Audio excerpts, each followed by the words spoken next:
Hello, this will be, I guess, the second vlog where I do sort of the same thing I did with my PC over there, and this time we're doing a CPU swap, not just no call, or just a swap of the CPU.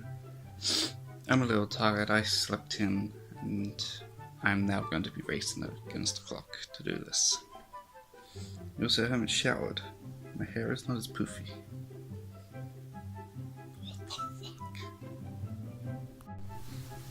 Okay, so we've got to check her BIOS version to make sure it is up to date enough to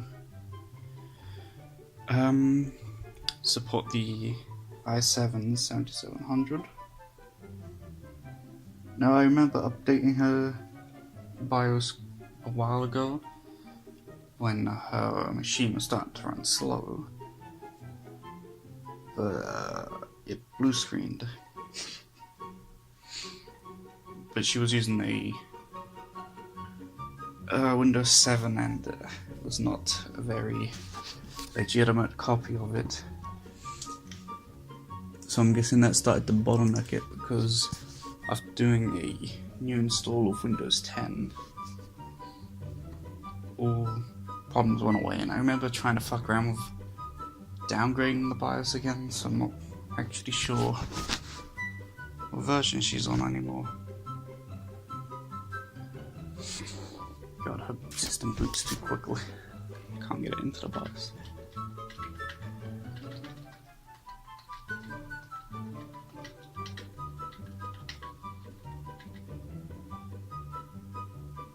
There we go.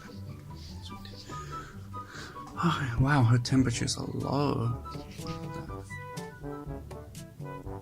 Damn. Okay, and she has 3 fans all running super low.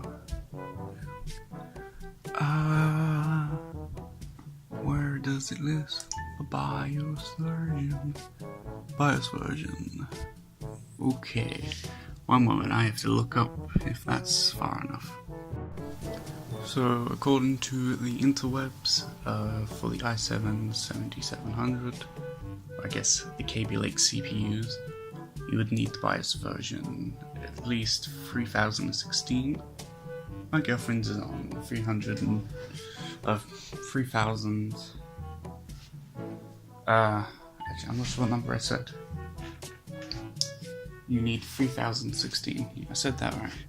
She is on 3805. So we're good to go. Let's power this down.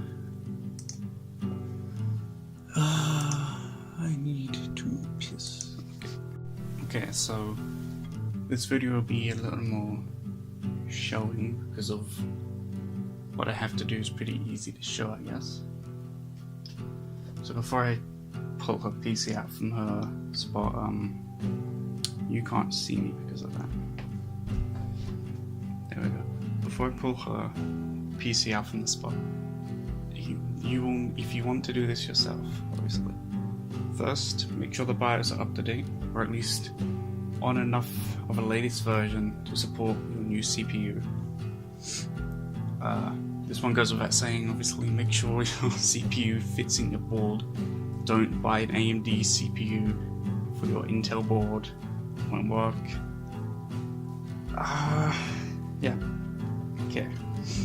Step 1, have thermal paste. Step 2, have isopropyl alcohol, also known as rubbing alcohol, as pure as you can get, so closer to 99% you can get, the better.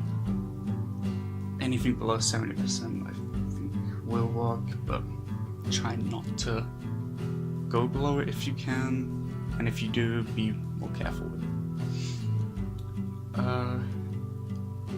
And the means to remove the previously applied thermal paste. Now, you can use quite a few things as long as you don't leave any lint behind, like fabric from what you've used. So you can use Q-tips or earbuds. Coffee filters I hear are probably the best to use. You can get these cloths which have like microfiber or something, so it doesn't leave anything behind. You can use tissue paper or toilet paper. I use toilet paper. There might be you might need a certain amount of ply on the toilet paper. Just test it beforehand with your isopropyl alcohol. Like put a bit on it, rub it. If it starts to fall apart in any way, don't use it. Cool. Alright, let's move on. Additional step I forgot to mention.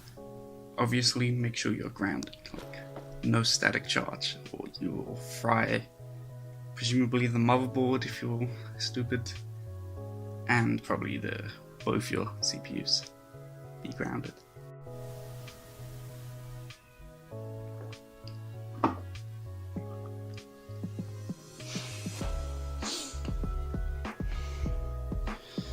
Another thing to do is make sure your computer is properly powered down. So once you've turned it off, you go to the back and you'll flip the switch and give it 2 to 5 minutes before you pull the thing out. That's just to stop any power surges and whatnot. Okay, next time you'll see me, I'll have it out. Okay, here's our CPU. It has been put away. We'll clean it another day when it matters.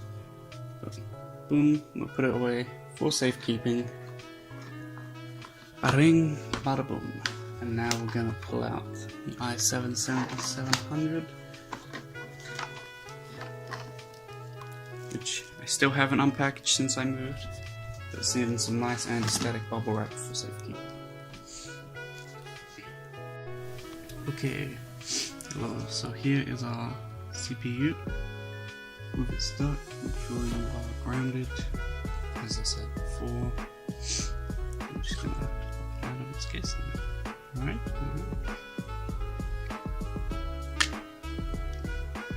Oh, it's a little stuck there. Oh, basically it's stuck.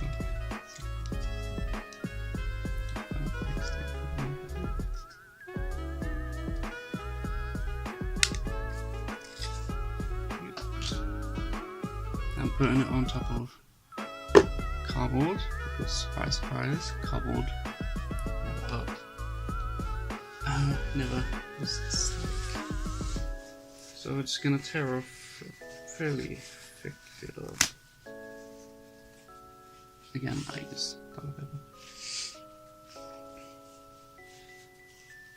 I'm just gonna fold it, it's fairly thick. Now I know this is thick enough, but yours may not be, so again, make sure, I don't know, you'll figure it out, I'm sure. Okay, so you just put a bit on, like so, or maybe a little less, but whatever. What's done is done, and just gonna hold down the CPU on the sides, nice and gently, and then just start to rub it on there.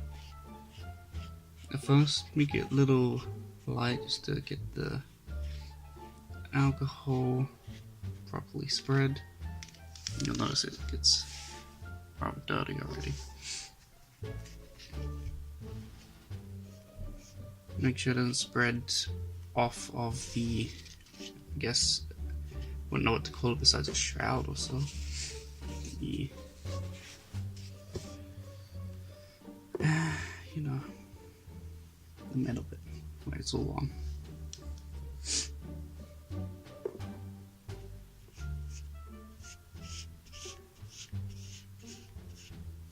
Again, nice and gentle. Aware of.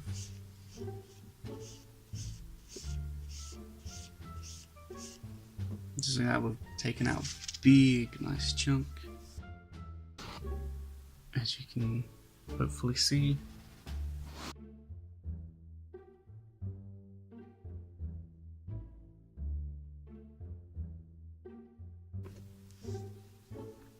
So here I'm just gonna put that down to the side again. Try not to get any on your fingers because it's little bit of a paint wash off.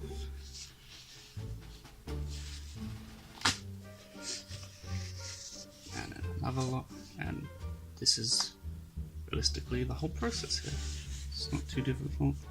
Try and optimize your space with the paper though. I goofed it right in the middle. So do it in like little corner bits you can fold over and then get a good grip on like this.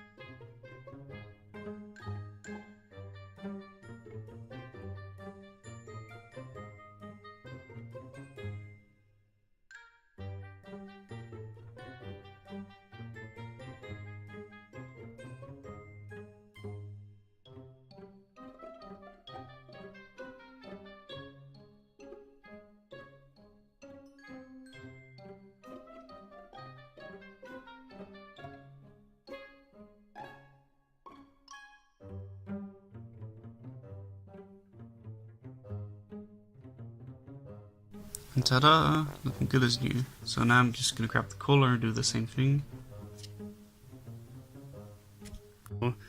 CPUs have a little arrow on them, at least for Intel, and 2 little indents. So if you can't see an arrow on your motherboard, you can see the little indents on the thing. Usually it goes up this way. So just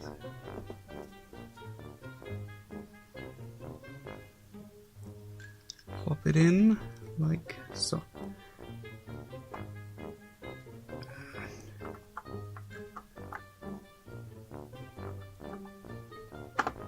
Boom. Now don't be afraid to give it a little push to make sure. Don't push, just a little tap. And oh, got a little photo paste there. Ooh. So I'll have to do this without my index finger, but here you just grab that and then push it down.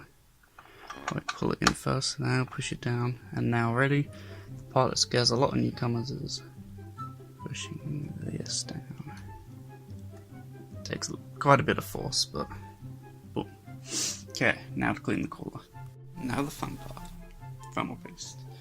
Yours might look quite a bit different, like a bigger tube or something, but they all generally come in a syringe of some sort. Now I recommend, if you've got some remaining tissue paper or use the ones you've currently got, take off the top and squeeze out so you get a feel for how it'll come out, because it's usually quite a surprise. Okay, lid removed. So let's do this, shall we? So you're going to want to put like a rice drop size, which I'm sure many of you have heard before. Do it around the center if possible. Very light pressure.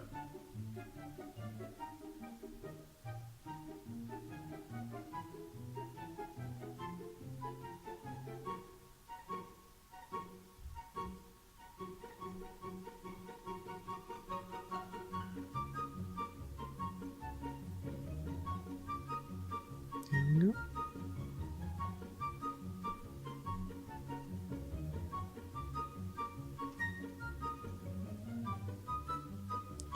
Just a tiny.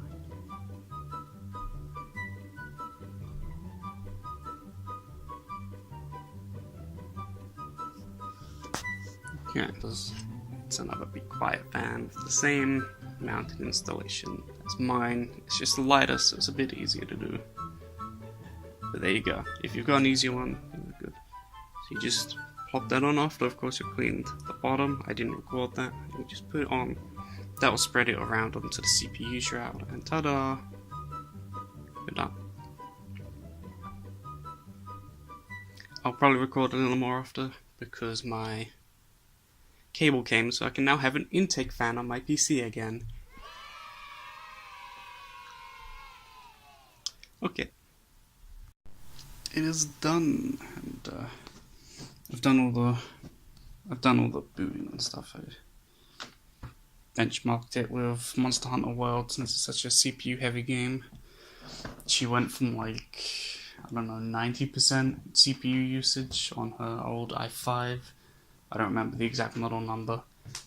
About 49 to 55.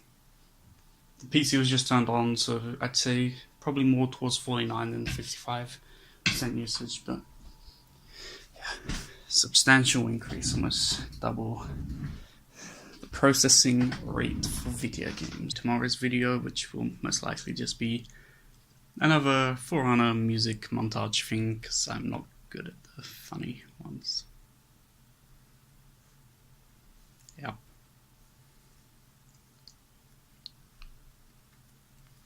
Bye.